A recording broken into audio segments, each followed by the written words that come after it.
Au départ, l'idée de faire du vin nature ou travailler le champ nature, c'était parce qu'on voulait faire les meilleurs vins possibles. Puis on goûtait des trucs comme dans les bars à vin à Montréal, puis on dit « Hey, pourquoi notre vin ne goûte pas ça? Là? Il faut que ça goûte ça, c'est bon. Je veux cette énergie, je veux cette profondeur, cette liberté. » Moi, je le fais par défi personnel, parce qu'on a relevé un paquet de défis au fil des années, viticole, vinicole, de mise en marché, mais après 20 ans de viticulture, moi, j'avais besoin d'aller un peu plus loin. Le défi que je voulais relever, c'est le défi d'écologie. Je le fais pour moi, mais je le fais en partie pour mes enfants et tous les autres vignerons qui vont repiquer certaines idées que j'aurais essayées. Puis ça me donne l'énergie de continuer un autre 10 ans, 15 ans.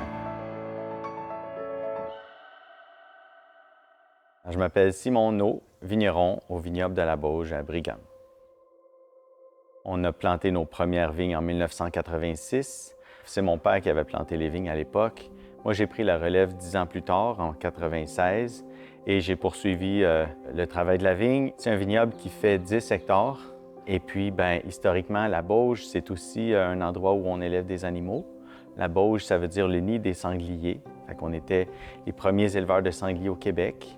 Et avec le temps, on a ajouté plusieurs autres espèces d'animaux. Maintenant, on a encore des animaux, mais on essaie de leur trouver un rôle dans la viticulture qu'on fait aujourd'hui. Et c'est le changement de direction qu'on a pris.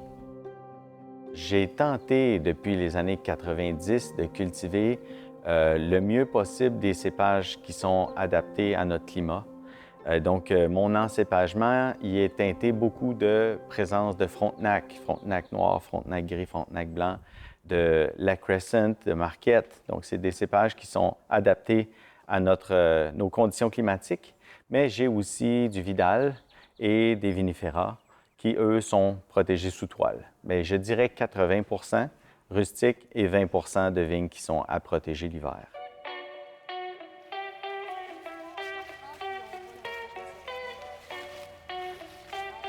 Véronique Hupin, copropriétaire vignoble Les Pervenches à Farnham avec Michael Marler. Voilà, Michael Marler. Donc, le vignoble, en fait, qui a vu le jour avant nous, enfin, pas avant nous, mais avant que nous, on devienne propriétaires. Les premières vignes ont été plantées début des années 90 par un Français, un Savoyard, qui était installé ici, qui avait acheté la terre pour y faire un vignoble. Il a dû vendre le domaine en 2000 et c'est à ce moment-là que Mike et moi, on a décidé qu'on voulait, que c'était le moment, qu'on avait assez d'économies pour se lancer dans l'aventure. Donc, On pensait, oui.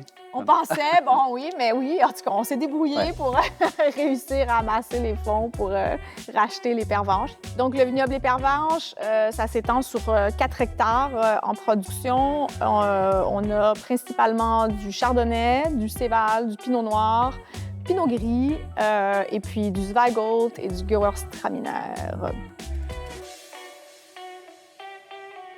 OK, là, on est à une méthode compost que j'ai fait l'année dernière. En fait, parfois, on les fait sur 2 ans, dépendant c'est quoi on est en train de composter. Ici, c'est du fumier et un peu de foin.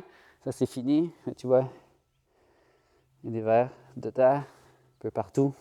Fait que ce qui se passe, c'est qu'on utilise du foin pour couvrir les vignes en dessous de nos toiles géotextiles. Je trouve que c'est juste bien d'avoir une couverture en plus au niveau de juste une toile. Mais à la fin, évidemment, on ramasse tout le foin qu'il y a dans le champ. Et donc, c'est avec ça qui est la base de mon compostage. Fait que, ici, on essaye quelque chose de nouveau cette année parce que c'est Kevin à Pigeon Hill qui m'a dit ça, qui est vigneron, mais il y a des vaches laitières depuis que je le connais, depuis qu'il est probablement né sur sa ferme, j'imagine. Fait qu'il connaît bien le foin. Et il m'a dit, si tu dois composter du foin, mets les balles debout, puis la pluie va rentrer dedans, puis ils vont pré-composter. Fait que quand tu vas les mettre dans ton broyeur, ça va se broyer beaucoup mieux parce que vous voyez déjà que c'est en train de composter. Tandis qu'une balle qui est couchée comme ça, en fait, les fermiers le font. C'est dur à l'extérieur, donc la pluie, elle coule sur le côté, puis si je mets ma main là-dedans, ça va être du foin. Tu vois? Je peux même pas rentrer. C'est du foin tassé. Tandis que là, ça a composté. Tu vois, on apprend tous les jours. Merci, Kevin. J'appelle ça mon jardin médicinal, qui est en devenir. Fait que j'ai quand même des trucs qui sont mis en place depuis quelques années. Ça, c'est de la consoude. Fait que, tu sais, ici, avec ce bloc de consoude ici, puis j'ai un autre là-bas, j'en ai en masse pour mes besoins. Donc. Et puis, nous, on le met sur la feuille avec les orties en alternance ou ensemble. C'est comme une petite genre de boost foliaire. Depuis qu'on utilise ça, tu vois vraiment les vignes, sont fortes, sont belles, sont foncées. Le but avec tout ça, je ne sais pas si on va être capable de l'atteindre, mais c'est une autonomie un peu agricole au niveau de fertilisation puis achat de produits. Fait que même si on est en bio, on doit acheter quand même du soufre et du cuivre et une ou deux autres petites affaires pour avoir toute la protection ou la fertilisation nécessaire dans le vignoble. Mais avec ça et le compostage et des connaissances et des adaptations, on espère être capable. Ça nous stimule à faire toutes ces affaires-là. Il faut juste le faire et voir, tester, puis voir si les résultats sont là. L'idée du nature, du bio, tout ça, on l'avait pas eu, ça nous a pas nécessairement été transmis là, Non. soit par le côté académique ou familial, non plus, non. Ça a vraiment été... c'est venu dans les premiers 2-3 années. Plusieurs axes qui ont un peu venu en même temps. Ouais. 2 amis. Oui, 2 très bons amis qui nous ont un petit peu confrontés à ça, qui ont dit hey, « mais pourquoi vous ne faites pas ça en biologique? » Puis tout le monde nous disait que c'était impossible, mais bon. 2003-2004, ça commençait. Ouais. Donc, ça nous a permis d'aller voyager, voir. Et, goûter, voir les vignobles et puis dire « Ah oui, c'est quelque chose, on y va. » là. À cette époque-là, je me rappelle, c'est près de 2003-2005 qu'on a fait ces voyages-là, Loire, Chablis.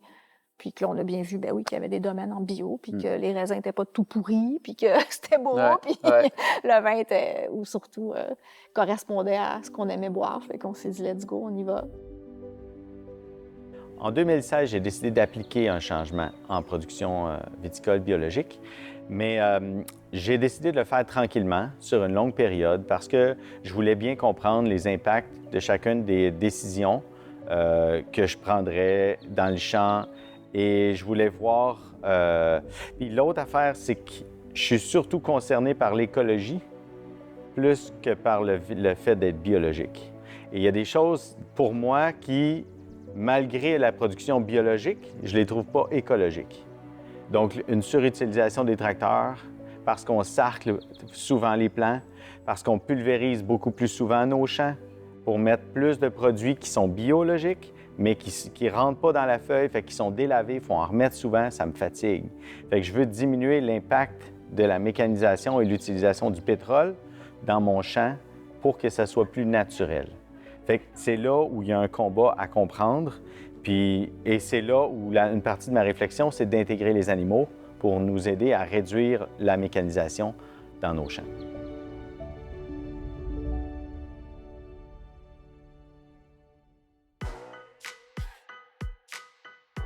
Bien, Mike, c'est mon ami, vigneron.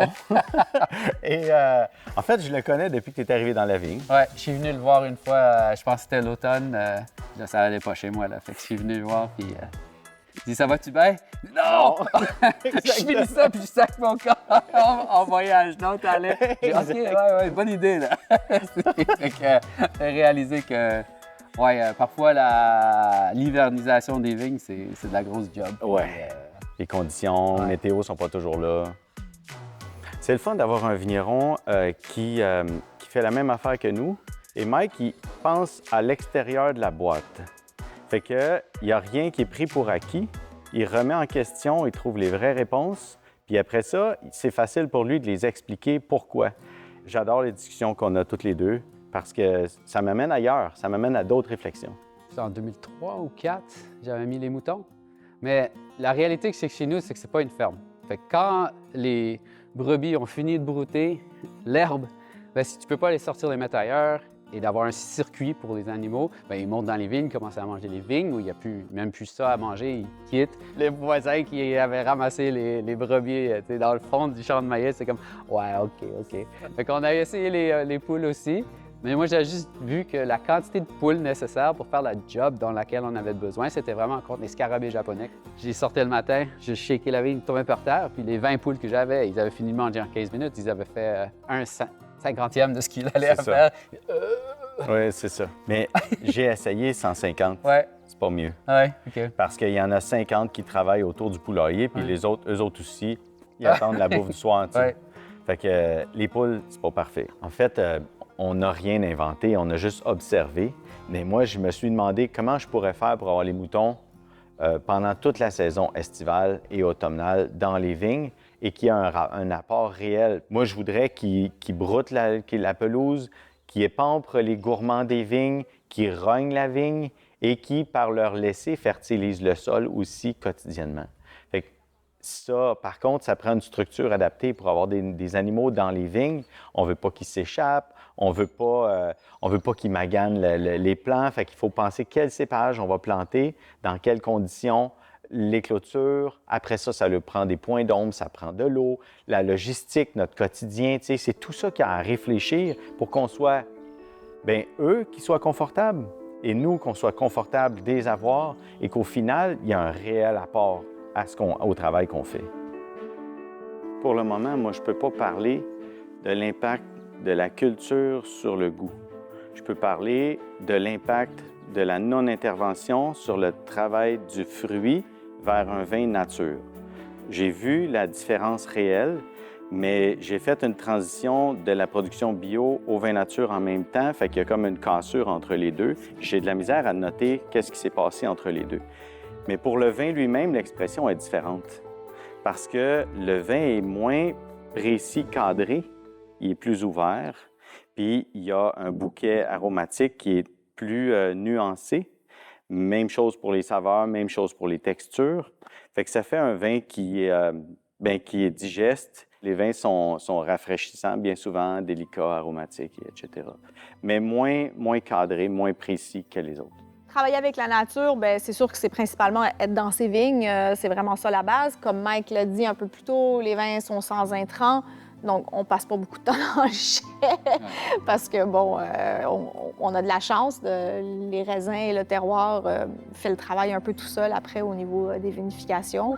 Il y a 23 ans ou il y a 20 ans, quand on a commencé, il n'y avait pas de ressources, il n'y avait rien de disponible pour soutenir tout ça. Puis, bien, il n'y avait pas vraiment... Il y avait un autre domaine qui était viticole, qui était certifié biologique. Puis, il y a vraiment eu un engouement. Maintenant, il y a des conseillers, il y a des agronomes, il y a des... Je pense que c'est beaucoup, la majorité d'entre nous s'entendent pour dire que c'est la seule voie pour le futur. Il faut vraiment souligner que oui, la vague en ce moment au Québec, on est en train de développer une industrie viticole qui est définitivement axée sur l'agriculture biologique. Puis c'est fantastique.